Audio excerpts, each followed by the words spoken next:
سید کی بات چلی تو ایک سید کی بات بتا دوں. سبحان اللہ، آل رسول کی کیا نسبتیں ہیں، آل رسول کی کیا محبتیں ہیں، آئے میں آپ کو بتا دوں.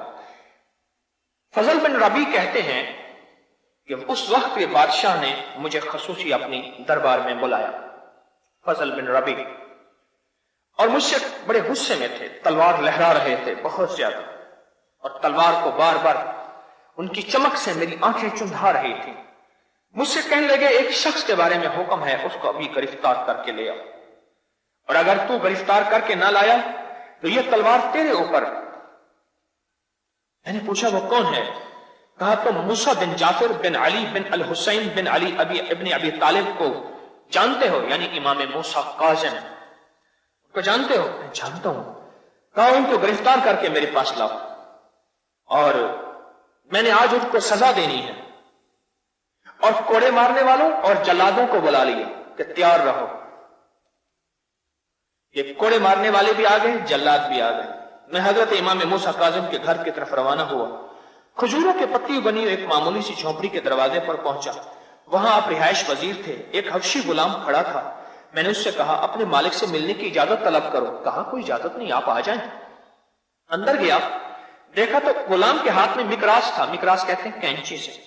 وہ آپ کی پیشانی اور ناک پر کثرت سجدہ کی وجہ سے پڑھنے والے گٹھے کاٹ رہا تھا، سجدوں کی کثرت کی وجہ سے.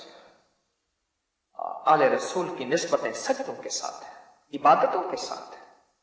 اگر سچا عشق ہے محبت آل رسول کا تو وہ سچا عشق زندگی میں منتقل ہوگا.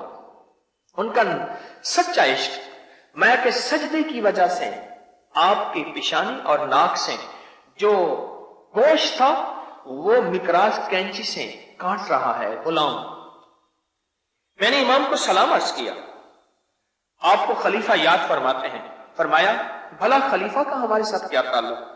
ہم فقیر وہ بادشاہ. اس نے کہا جی بہرحال آپ کو یاد فرماتے ہیں.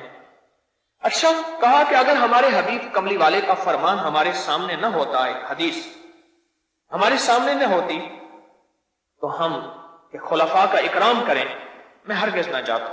چل پڑے. میں نے کان میں آہستہ سے عرض کیا حضرت ذرا غور سے سنیے گا اس واقعے میں آل رسول اور آج کے مضمون کو. میں ذرا آج کے مضمون میں بھی آپ کو اس میں کچھ ملنے والا ہے، ابھی ملنے والا ہے، غور سے سنیے گا. میں نے کان میں عرض کیا کہ حضرت بادشاہ آپ کو سزا دینا چاہتا ہے، کوڑے مارنے والے اور جلاد تیار ہیں. میری دل میں محبت تھی آل رسول کی، اور بادشاہ کا میں غلام تھا. بادشاہ کی حکومت اور حکم بھی سامنے تھا، اور ادھر آل رسول کی حب اور محبت اور عظمت بھی سامنے تھی. یہ دونوں چیزیں سامنے تھی. اچھا، اور میں اپنے آپ کو ذہنی طور پہ تیار کر لیں کہ آپ سزا دیے جائیں گے. اچھا، فرمایا میرا رب کو وہ نہیں جانتا، دنیا اور آخرت کا مالک ہے، اور وہ مجھے کوئی سزا نہیں دے سکے گا. فضل بن ربیع کہتے ہیں انہوں نے اپنے ہاتھ کو سر کے ارد گرد 3 مرتبہ گشت کی. یہ میری طرف دیکھیں، ایسے ہاتھ کو سر کے ارد گرد 3 دفعہ گشت کی، جیسے وارنا نہیں کہتے، وارنا ہاتھ کو وارنا، 3 دفعہ ایسے گردش کی اور اعمال کیے.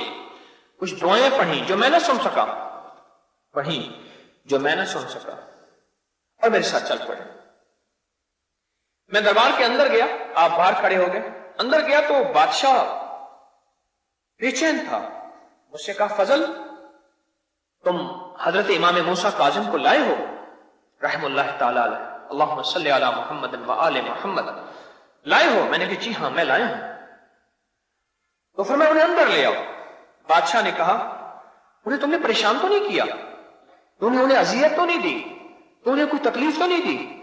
نہیں. اور میں بادشاہ کے رویے پہ حیران کہ ابھی پل بھر میں تھوڑی دیر میں پہلے تو بادشاہ نے جلاد کو اور کوڑے مارنے والوں کو پہلے سے تیار رکھا تھا، ابھی کیا ہو گیا؟ نہیں، میں ناراض ہوا نہ اذیت دی. کہا اچھا، میں نے اپنے نفس پر قابو پا لیا ہے، میں نے ان کی سزا کو معاف کر دی ہے اور اپنے غصے پہ قابو پا لیا ہے، انہیں اندر لاؤ. میں اندر لایا تو بادشاہ نے بڑھ کے اب شیخ کا استقبال کیا، گلے لگایا اور اپنے ساتھ بٹھایا. اور کہا میری مسند کے وارث بھی آپ ہیں، میری مال و دولت کے وارث بھی آپ ہیں، میری اقتدار کے وارث بھی آپ ہیں، میری دنیا کے وارث بھی آپ ہیں، میری آخرت کے وارث بھی آپ ہیں۔ فضل بن ربیع کہنے لگے میں حیران، یہ کیا ہو گیا پل بھر میں آنن فانن، یہ کیا ہو گیا؟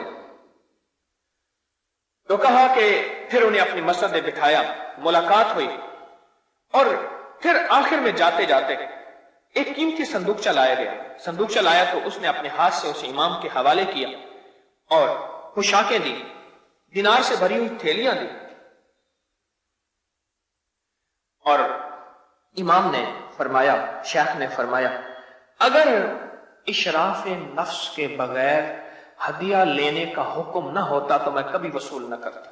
اس میں بھی ایک بڑا راز ہے، یعنی وہ ہدیہ جس میں میرے اندر کی چاہت نہیں تھی، مجھے تو پتا تھا میں جا رہا ہوں، جلاد بھی انتظار میں ہے، کوڑے مارنے والا بھی انتظار میں ہے، میری توقع کے خلاف تھا کہ مجھے اتنا ہدیہ ملے گا۔ جو ہدیہ نفس کی طلب، اندر کی طلب کے بغیر ملے اسے کہتے ہیں اشراف نفس کے بغیر، جس میں نفس کا تمام نہیں تھا۔ مثلا آپ میرے پاس ہیں، میں پیر ہوں، میں کہوں یہ مرید میرے پاس آ رہا، مال لائے گا، ہدیہ لائے گا، چیزیں لائے گا۔ ایک درویش کے پاس ایک بندہ آیا، ہدیہ لے کے آیا، یہ واقعہ ذہن نشین رکھیے گا۔ آیا، حضرت نے اس سے ہدیہ لیا، فرمایا میں نہیں لیتا، حضرت میرا ہدیہ تو آپ قبول کرتے ہیں ہر دفعہ، کسی کا کرے نہ کرے میرا تو۔ فرمایا اس دفعہ تو آیا تھا تو میرے دل میں خیال آیا تھا، یہ ہدیہ لایا تھا، میرے دل میں طمع آ گیا تھا، اب یہ میں ہدیہ نہیں لینا چاہتا، کیونکہ اس میں آپ طمع آ گیا ہے، طمع میں برکت نہیں ہوتی، طمع میں برکت نہیں ہے۔ اچھا وہ چلا گیا، اچھا حضرت ٹھیک ہے میں واپس لے کے جا رہا ہوں، تھوڑی دیر کے بعد آیا، کہنے لگا اب قبول فرما لیں، میں نے تو منع نہیں کیا، پر میں حضرت نے اب تو آپ نے ذہن میں کر لیا تھا نا کہ چلا گیا، اب تو وہ طمع چلا گیا۔ قبول کرانے والے جن کے اندر طلب ہوتی ہے، تڑپ ہوتی ہے، وہ اس طرح بھی قبول کرا لیتے ہیں اپنی ہدیے کو، اور قبول کرانے پہ سادہ سمجھتے ہیں۔ میں حضرت میرے جانے کے بعد تو آپ کے دل میں آ گیا، میں چلا گیا، بس چلا گیا، اب تو آپ کے اندر وہ طمع نہیں ہے نا، میں نہیں ہے، میں بسم اللہ قبول فرمائے، حضرت نے بھی قبول فرما لیا۔ تو حضرت شیخ امام موسیٰ کاظم نے فرمایا کہ اگر میرے اندر یہ اشراف نفس نہ ہوتا تو میں کبھی ہدیہ قبول نہ کرتا۔ ہدیہ قبول کیا، میں انہیں چھوڑنے گیا، پھر محل میں واپس آیا تو میں نے بادشاہ سے پوچھا کیا ہوا؟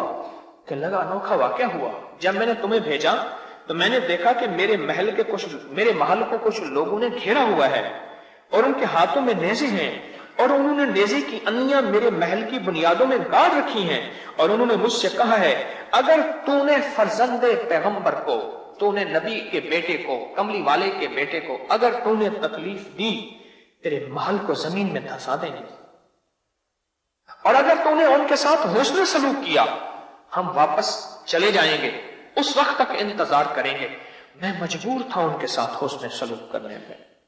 وہ کیا ہاتھ تھا جو 3 دفعہ اپنے سر پہ انہوں نے وارا تھا، وہ یہی مسنون اعمال، یہی حفاظت والے اعمال، یہی اللہ کی ذات کے ساتھ تعلق، اور یہی دعائیں تھیں جن دعاؤں کی نسبت سے رب نے ان کی حفاظت کی۔